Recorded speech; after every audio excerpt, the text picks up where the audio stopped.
Avot. Hu haya omer, Gamliel used to say, Aser etzono k'retzonecha. Treat his will as your will. Make Hashem's will your will, in order that he should make your will his will. And then nullify your will to do Hashem's will, in order that Hashem will nullify the will of others before your will. And therefore, you see that a person has a will, sometimes a desire to do a sin.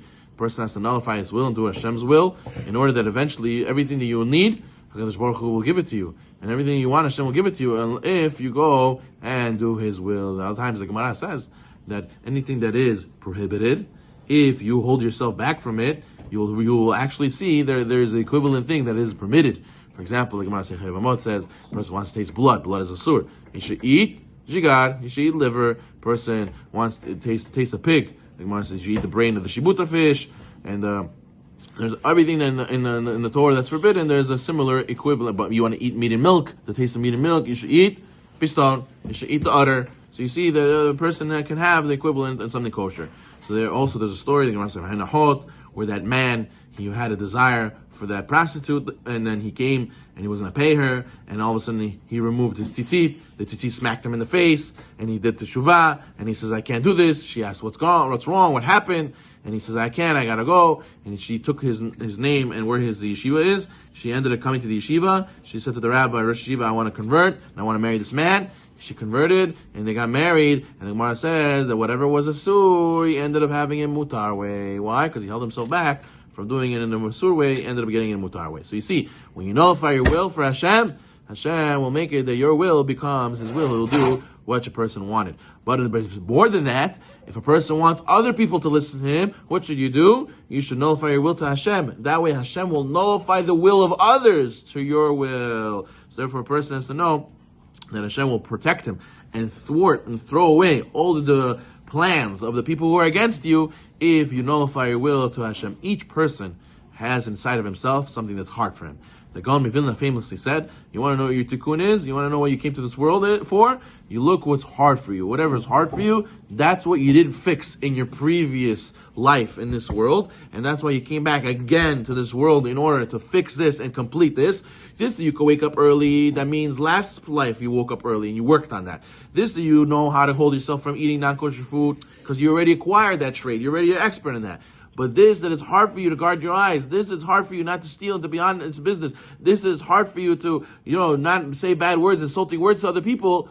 That it means you didn't work on this last life. You still struggle with this last life, and you came again to fix this. So for whatever is hard for you, that's exactly what you have to work on. He says that a person will nullify that, and Hashem will go and make it that other people will do your will. So Hillel continues, and he says, Hillel Omer, atifrosh min hatzibur, do not separate from the community. A person should not abandon his community where things are bad. A person only will able to share. If he shares in the community's troubles, then he'll merit to have a share in the community's salvation. As similarly, the Gemara says, whoever suffers and whoever cries for the destruction of Yerushalayim, he will zocher to see the building of the Beit HaMikdash and the building and the simcha of Jerusalem. But if a person says, this community I live in, they're so behind. They're so not on a high religious level. Why should I waste my time with them? Why should I invest in them? I'm going to run away to another community that's already advanced, already built, already everything's running. Why I have to be in this, very, very new community that they don't know whether they can't get the stuff together? Let them go run away.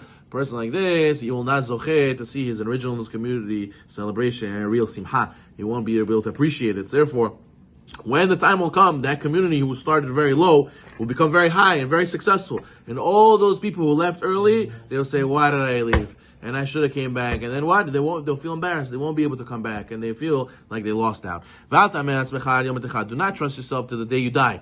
You never know. The person says, I'm religious. I know basic halachot. No, even loves them in Arach. Rabbi Yochanan Zakkai's biggest student, he ended up not forgetting how to read the Torah. Even the words in the Hebrew, the letters of Hebrew, he forgot how to read. And you have also Rabbi Yochanan, the Kohen Gadol. He went into Kodesh Kodashim 80 years in a row. He was Kohen Gadol, and then he became a heretic, and then he became Tzeduki. So therefore, a person should never trust himself to the day he died. The bigger you are, the bigger Yetzer Hara is.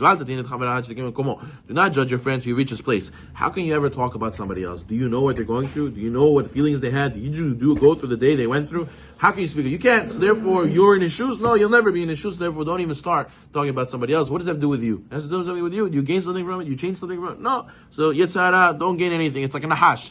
The snake, when he bites, he kills. He eats the person. He gains something from biting the person. No, same thing with Lashon Hara. There's no point of judging another person.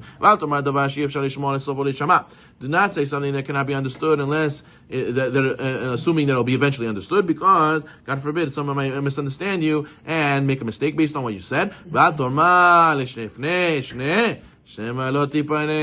Don't say, when I'm free, I'll study. Why? Because maybe you won't be free and end up being, God forbid, you'll never study because I'm busy. Why'd you come shiur? I'm busy. But you have time to go to your shmuel wedding. You have time to go shishlik with your buddies. You have time to go and be on the phone and the computer for hours. But shiur, you're busy. Don't say, I'll learn when I have time, because maybe today's your last day. You never know when you'll have time. Baruch